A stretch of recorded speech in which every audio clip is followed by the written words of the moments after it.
መከላከያውም ደህንነቱም ባለበት በዚያ ደረጃ በቅርበት የተደረገው ሙከራ ሐሳቦቻቸውን ለማሳካት የሚያስችል ሊሆን ስለሚችል ተቋማቱን እንፈትሽ ብለን ስንፈትሽ ነው ከደህንነት ውስጥ የሄደ መሳሪያ እንዳለ የሄደ ቦምብ እንዳለ ያወቅነው።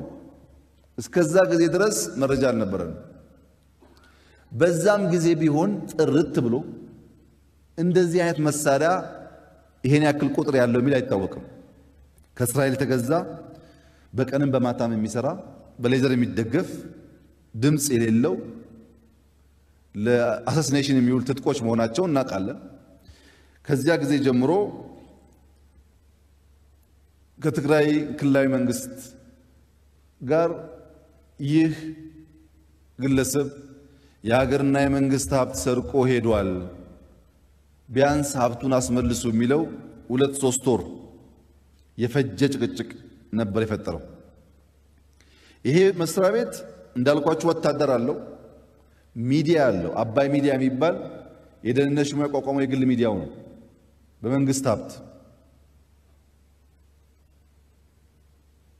ቤተ መንግስትም አስፈላጊ ቦታ የራሱ ወታደሮች አሉ። ውጭ ሀገር ሄጄ እመጣለሁ እንዳይባል አየሩ አይታመንም፣ ኤርፖርቱ አይታመንም። በእነዚህ ኃይል የሚጠበቅ ነው። ሰው ለራሱ ነፃነት ሳይኖረው ማሰብም አይችልም፣ መከላከልም አይችልም። ይሄ የተከበረው ምክር ቤት መገንዘብ አለበት። ቀለል አድርጎ ማየት የለበትም። እስካሁን ያላነሳውን አሁን የምናነሳው ቀጣይ የሚመጡ አመራሮችም ትምህርት እንዲወስዱ ተቋማትም ከዚህ አንፃር መታነስ ስላለባቸው የታለፈበትን ነገር ኢትዮጵያ ሕዝብ የማወቅ መብትም ስላለው ከዚህ በመነሳት ይሄ ነገር አያዋጣም፣ ኤስኤስአር እንስራ፣ የሴኩሪቲ ሰርቪስ ሪፎርም እንስራ ብለን ኢንሳን፣ ደህንነትን፣ ፖሊስን፣ መከላከያን፣ ፋይናንሻል ኢንተለጀንስን ያካተተ ሪፎርም ለመስራት ሙከራ አደረግን። ሙከራ ስናደርግ የደህንነት ተቋማት የሚባሉት ኦልሞስት የሉም። የግለሰብ የቤተሰብ ማህበሮች ናቸው። እውቀት የሌላቸው፣ ብቃት የሌላቸው፣ በትውውቅ በዝምድና የተሰገሰጉ ሰዎች ያሉበት ተቋም ነው። ሊትራሊ ፈርሶ መሰራት የሚጠይቅ ነው። መከላከያን ግን እንደዛ ማድረግ የራሱ ችግር ስለነበረው በዳታ በእውቀት እንመልከት መከላከያችን ምን እንደሚመስል ብለን ገባ ብለን ስንመለከት የመጣው ማስረጃ መከላከያ ያኔ ብቻ ሳይሆን ዛሬ ብቻ ሳይሆን በሚቀጥሉት 5 እና 10 ዓመታት መቀየር የሚያስቸግር ነበር። ለምሳሌ በሀገር መከላከያ ሚኒስቴር ውስጥ 4 ስታር ጀነራል ሙሉ ጀነራል የሚባሉት ከትግራይ ክልል 60% ሲሆኑ ከሌሎች ኢትዮጵያዊ በሙሉ 40% ናቸው። ይሄ ፉል ስታር ጀነራሎች ናቸው። አንድ ስቴፕ ዝቅ ብለን ሜጀር ጀነራል የሚባለውን ስንመለከት ሌፍትናንት ጀነራል የሚባለውን ስንመለከት ቁጥራቸው አነስተኛ ነው። ሌፍትናንት ጀነራሎች ደግሞ ከትግራይ አካባቢ 50% ናቸው። አንድ ስቴፕ ዝቅ ብለን ሜጀር ጀነራል ስንመለከት 45% ከአንድ አካባቢ ናቸው። ብሪጌደር ጀነራል 40% ከአንድ አካባቢ ናቸው። ኮሎኔል 58% ከአንድ አካባቢ ናቸው። ሌተናል ኮሎኔል 66% ከአንድ አካባቢ ናቸው። ሻለቃ 53% ከአንድ አካባቢ ናቸው። ምን ማለት ነው ይሄ? ጀነራሉን እንኳን በቀይር ቀጥሎ የተዘጋጀው ኮሎኔል ቀጥሎ የተዘጋጀው ሻለቃ አንድ ሻለቃ ጀነራል ለመሆን ቢያንስ 10 ዓመት ያስፈልገዋል። በሚቀጥሉት 10 ዓመታት መከላከያ ውስጥ ባላንስ የተጠበቀ ወታደር መፍጠር አልችልም ማለት ነው። ከላይ ጀምሮ እስከ ሻለቃ ድረስ በአቨሬጅ ሲታይ 55% ከትግራይ ክልል። ጀነራል አካባቢ እሺ በልምድ በቆይታ ምናምን ሊባል ይችላል። አንድ ሰው ሻለቃ፣ ሌተናል ኮሎኔል ለመሆን ያለፉት 20 ምናምን ዓመታት በቂ ናቸው በወታደራዊ ኬሪየር። በ20 ዓመት ውስጥ ሻለቃ፣ በ20 ዓመት ውስጥ ኮሎኔል ለመፍጠር ምንም ጀስቲፊኬሽን የለውም። ሌላው ልምድ ነው ትግል ነው ምናምን ቢባል እንኳን ማለት ነው። የተሰራው ስራ ግን አሁንም በሚቀጥለውም ማሰብ እንዳይቻል ፖቴንሻል አመራር ከአንድ አካባቢ እንዲወጣ ታስቦ የተሰራው ይሄ ለትግራይም አይጠቅምም፣ ለኢትዮጵያም አይጠቅምም። ትግራይ ባለው የህዝብ ቁጥር ልክ በመከላከያ ውስጥ መሳተፍ የግድ አለበት። ሀገሩን መጠበቅ አለበት፣ ጥያቄ የለውም። ትግራይም ሆነ ኦሮሚያ፣ አማራም ሆነ ቤኒሻንጉል ከሚገባው በላይ መያዙ ግን ሄዶ ሄዶ አሁን ያየነውን ችግር የሚያመጣ አይጠቅምም። ይሄ አሁን ያነሳሁላችሁ ማዕረግ የለበሱ ሰዎች ናቸው፣ ጨርቅ የለበሱ ናቸው። ስልጣን አይመለከትም። በስልጣን ደግሞ እንመልከት ብለን ስናይ በመከላከያ ሄድኳርተር ዋና መምሪያ የሚባል እዚህ ሆኖ ተቋሙን የሚመሩ ኃይሎች 80% ከትግራይ ክልል ናቸው። ቅድም ያያችሁት እንኳን 55 ሰው ሲደመር ጥሩ ነው። ግን ማዕረግ የለበሰ አማራ፣ ኦሮሞ ምናምን ቢኖርም በትክክለኛ ፖዚሽን ባይመለከት ግን 80%ቱ እዚህ ስታፍ የሚባለውን አመራር የሚሰጠው ኃይል ከትግራይ ክልል ብቻ ነበር። ምን ማለት ነው? የሚገዛውን ትጥቅ ያውቃል፣ የሚሰለጥነውን ያውቃል፣ ግንኙነቱን ያውቃል። ሁሉም ነገር በአንድ አካባቢ የተያያዘ ነው ማለት ነው። እስቲ አንድ ስቴፕ ዝቅ ብለን እንመልከት። ከመከላከያ ደግሞ ትንሽ ዝቅ እንበል ስንል ከመከላከያ ዝቅ ስትሉ እዞች አሉ። ኢትዮጵያ የነበራት እዝ በሙሉ አዛዥ 100% ከትግራይ ነው። ምክትል አዛዥ 100% ከትግራይ ነው። ሁሉም እዞች። ይሄ ብቻ ሳይሆን ምስራቅና ምዕራብ አካባቢ ወይ አማራ ወይ ኦሮሞ ሎጂስቲክስ ሰው ኃይል ተብሎ ተቀላቅለዋል። ሰሜን እዝ ግን አዛዥ፣ ምክትል አዛዥ፣ ሎጂስቲክስ፣ አስተዳደር አራቱም ኮሚቴ ከትግራይ ነው። ለምን ሰሜን እዝ የሚለውን በኋላ መጣበታል። ይሄ እዝ ነው። ከእዝ አንድ ስቴፕ ደግሞ ወርደን እንመልከት ብለን ክፍለ ጦሮች ስናይ ክፍለ ጦሮች ሁለት መልክ አላቸው፣ ሜካናይዝድ እና እግረኛ የሚባል። የኢትዮጵያ ሜካናይዝድ ክፍለ ጦሮች 100% አዛዦች ትግራይ ክልሎች ናቸው። 100%። እግረኛ ክፍለ ጦሮች 80% ከትግራይ ክልል። ቅድም ያያችሁት ማድረግ አይሰራም ማለት ነው። ሰዎቹ ማድረግ አላቸው እንጂ እዛ አይመሩም፣ ክፍለ ጦር አይመሩም ማለት ነው። ዝም ብሎ ስንት ጀነራል አለ ለሚባል ቁጥር ብቻ የሚመችም። ከሱ አንድ ስቴፕ ስንወርድ ሜካናይዝድ ብርጌዶች 85% ከትግራይ ናቸው። እግረኛ ብርጌድ 80% ከትግራይ ነው። እንግዲህ አስቡት፣ ከብርጌድ ጀምሮ እስከ መከላከያ ድረስ ሌላው ሰው የለም።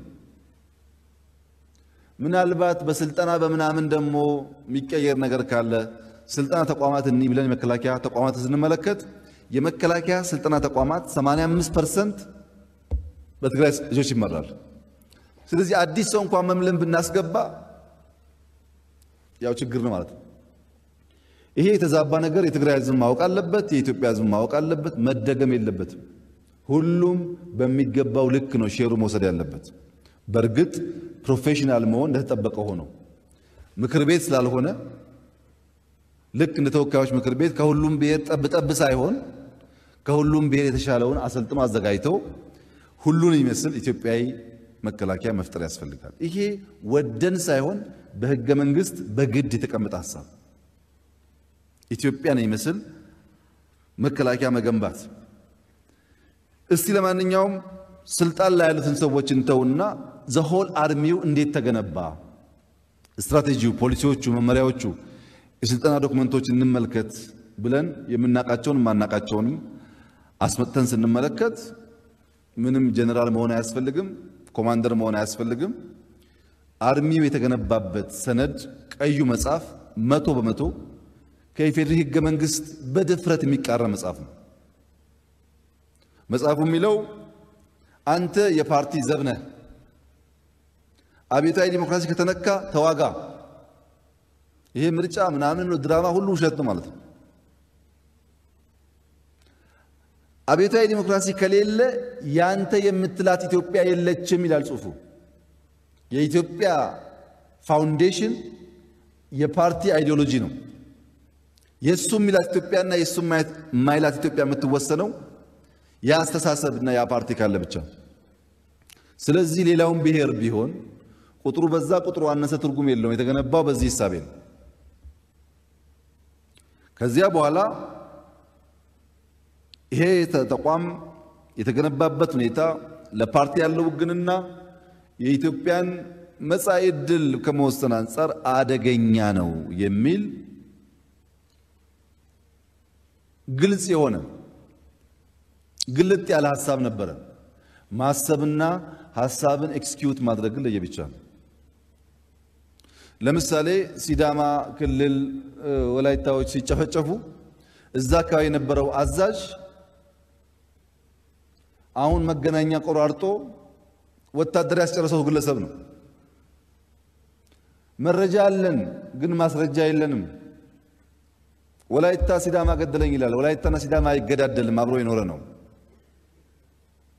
እዛ ያለው ቅድም ያልኳቸው ሃይራርኪ ገንዘብ አለው፣ ኔትወርክ አለው፣ ሚሽን ይሰጠዋል፣ ያጋድላል፣ ደሞም ሰላም ያስከብራል። ግለሰቡን ለማንሳት ሙከራ ካደረገን በኋላ ትሬንድ ነው የሆነው ይሄ ግጭት ኢትዮጵያ ውስጥ የነበረው የደህንነት ተቋም የነበረው የመከላከያ ስሪት ምንድነው ያስከተለው? ሳቢያው ምንድነው ብለን ያየን እንደሆነ ባለፉት 2 ዓመት ተኩል ዋና የሚባሉ የሰው ህይወት የቀጠፉ ንብረት ያወደሙ የመንግስትን ትኩረት የሳቡ 113 ግጭቶች ነበሩ። 113 ያሁኑን ሳይጨምር ምን ማለት ነው? በእያንዳንዱ ሳምንት የጦርነት ድግስ ነበር። የመንግስት ስራ እዚህ ማልቀስ መቅበር፣ እዚህ ማልቀስ መቅበር፣ ከአንደኛው ለቅሶ ሳይነሳ ወደ ሌላው ለቅሶ መሄድ ነበር። ለውጥ ለማምጣት የሚያስችል ስራ እንዳይሰራ በተቀናጀ መንገድ በውስጥ ያለውን ኃይል በመጠቀም በየቦታው ሽብር ይፈጠር ነበር። ይሄ ሁሉ ሲሆን 113 ግጭት ሲፈጠር 14ኛውን ትቼ ማለት ነው። በሁሉም ክልሎች ግጭት አለ፣ በሁሉም ክልሎች መጋደል አለ። ትግራይ ክልል ግን የለም። እነሱም አያፍሩም፣ እኛ ብቻ ነን ሰላም ይላሉ። ትንሽም አያፍሩም። አንዳንድ የውጭ ሰዎችም ሳይቀሩ ሰላም እኮ ያለው እዛ ብቻ ነው ይሉናል። አዎ ሰላም እዛ አለ። ምክንያቱም ሰላም የሚያደፈርስ ኃይል ከዚህ ቀን ከሌት ቢሰራ ኃይል የለም። እዚህ ያለው የሚያደፈርሱት እነሱ ስለሆኑ ሁሌ የኛን ቁስል የሌሎችን ቁስል እየቆሰቆሱ በከፍተኛ ደረጃ ህዝቡን አባሉት። አሰራሩ ግን ተራ አልነበረም። ፋይናንስ አለ፣ ስልጠና አለ፣ ስምሪት አለ፣ ደግሞ ሚዲያ አለ። ሚዲያ ቀድሞ ይዘጋጅና ልክ አንድ ነገር ሲፈጠር ኦሮሞ አማራን ጨረሰ፣ ቤኒሻንጉል እንደዚህ ያደረገ የሚለውን ቀድሞ የሚናገሩ እነሱ ናቸው። በሁለት መንገድ፣ በሚዲያቸው በሶሻል ሚዲያ። ሌላው ሞኛ ሞኝ ይከተላል። ያንን መንገድ ተከትሎ ይባላል። የበለጠ እልቂት የበለጠ ችግር እንዲፈጠርና ቶሎ እንዳይረጋጋ የብሔር ግጭት የሃይማኖት ግጭት ለማድረግ ከፍተኛ ስራ ሰርተዋል። ተሳክቶላቸዋል ወይ ያላችሁ እንደሆን ሰው ሞቷል፣ ግን አልተሳካላቸውም። ንብረት አውድመዋል። ንጹሃን ዜጎች ምንም የማያውቁ ለፍተው ደክመው የሚኖሩ ሰዎች ገለዋል። እሱ ስኬት ከሆነ እሱ ብቻ አይደለም። አንድ ሰው ከዚህ ኬንያ ሲሰደድ በራሱ መመዘኛ ኬንያ ይመቸኛል፣ ምግቡም ይመቸኛል፣ ሰው ይመቸኛል፣ ይቀበለኛል የሚል እምነት ይዞ ነው ኬንያ የሚሄደው። አንዱ ኬንያ ሄዳል፣ አንዱ ዩጋንዳ ሄዳል፣ አንዱ አሜሪካ ሄዳል፣ አንዱ ደግሞ ሌላ ምርጫ ይኖራል በራሱ ክራይቴሪያ። አንድ ጎጃሜ አምቦ ሄጄ እኖራለሁ ሲል ከጎጃም አምቦ መምጣት ሳይሆን የአምቦ ሕዝብ ወንድሜ ነው፣ ይቀበለኛል፣ ቢርበኝ ያጎርሰኛል፣ ብታመም ያስታመኛል የሚል እምነት ይዞ ነው ማለት ነው ሄደው። ካላመነማ ሰው ወደ ሰው አይሄድም። ወገኔ ካላለ ሰው አይሄድም። ወገኔ ብሎ የሄደውን ሕዝብ አብሮ ስንት መከራ ያየ ሕዝብ እርስ በርስ እንዲጠራጠር እንዳይተማመን የተጋባ የተዋለደ በስንት መከራ አብሮ ያለፈ ሕዝብ በአይነ ቁራኛ እንዲተያይ ከፍተኛ ስራ ሰሩ። ይሄም በትንሽ ዳታ ለማስደገፍ ባለፉት 2 ዓመት ተኩል ኦሮሚያ ውስጥ 37 ግጭቶች ነበሩ። በሻሸመኔ፣ በጉሊሶ፣ በባሌ ከሃይማኖት ጋር ያይዘው፣ በሐረርጌ፣ በጉጂ፣ በወለጋ፣ ጭናክሰን ሌሎችም ቦታዎች በዚህ 37 ግጭቶች ውስጥ የተጎዱ አማሮች፣ የተጎዱ ሌላ ብሔሮች እንዳሉ ሆነው በጣም በርካታ ኦሮሞዎች ቤተሰባቸው ፈርሷል። አባት ሞቷል፣ ልጅ ሞቷል፣ ሚስት ሞታለች። ይሄ ኃይል ኦሮሚያን የብጥብጥ ማዕከል እያደረገ ኦሮሞዎች ከወንድሞቻቸው ጋር እንዲቃረኑ እያደረገ እስላሞች ከክርስቲያኖች፣ ክርስቲያኖች ከእስላሞች እንዲቃረኑ እያደረገ ግን ለኦሮሞ መቆረቆር ነኝ ይላል። በ37 ግጭት ዳታውን ስትመለከቱ ብዙ የኦሮሞ እናት ካለ ልጅ ካለ ባል ቀርታለች። ኦሮሞ ካለ ባህሉ ካለ ማንነቱ አምነው ወደው አክብረውት አብረው ከሚኖሩ ጎረቤቶቹ ጋር እንዲባላ ተደርጓል። ይሄ ኪሳራ ነው። ለኦሮሞ ኪሳራ፣ ለአማራ ኪሳራ፣ ለኢትዮጵያ ኪሳራ ነው። የሚጠቀም ሰው ካለ ይሄ ኃይል ብቻ ነው። በአማራ ክልል 23 ግጭቶች ነበሩ። በቅማንት፣ በአጣዬ፣ በኦሮሚያ ልዩ ዞን እንደገና መውጣ ደግሞ በሃይማኖት። በነገራችን ላይ በኋላ መጣበታለሁ። እያንዳንዱ ክልል በውስጡ ካሉ ብሔሮች ከሚያጎራብቱት ክልሎች አልፎ አልፎም ከሚያጎራብቱት አገሮች ጋር እንዲባላ ተደርጓል። በአማራም እንዲሁ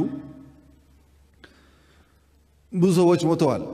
ለምሳሌ ቅማንት የወሰን እንደሆነ ሁላችሁም እንደምትገነዘቡት በአማራ ክልል ውስጥ የጎንደር አካባቢ ከሁሉም ብሔሮች የመዋለድ ከሁሉም ብሔሮች የመኖር ከፍተኛ ልምምድ ያለው በጣም በርካታ ኤርትራውያን፣ ትግራዮች፣ ኦሮሞዎች፣ ቅማንቶች ብዙ ህዝቦች የተጋቡበት የተዋለዱበት ሀገር ነው፣ ከተማ ነው።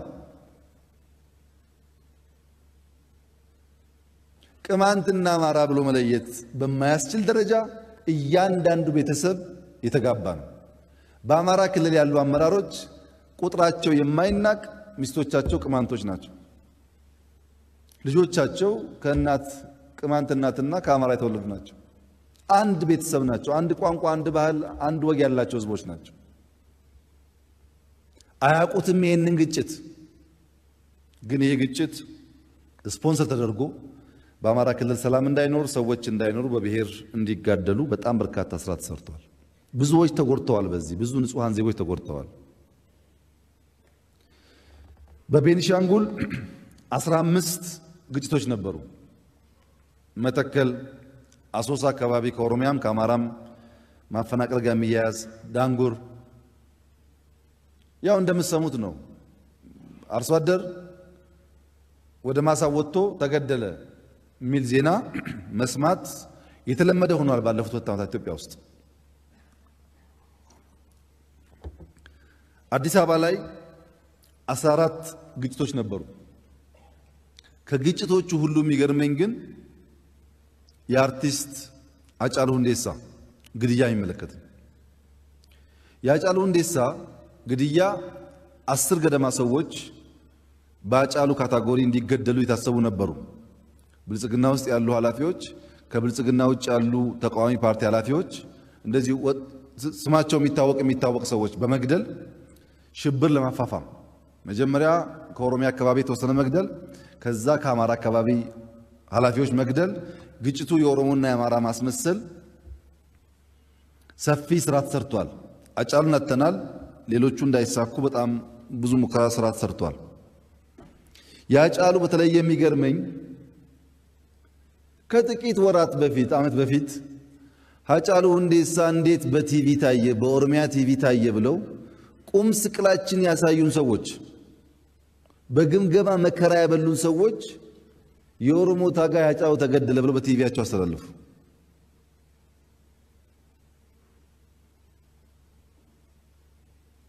እሱን ተከትሎ የነበረውን ነገር ያው የምታውቁት ነው።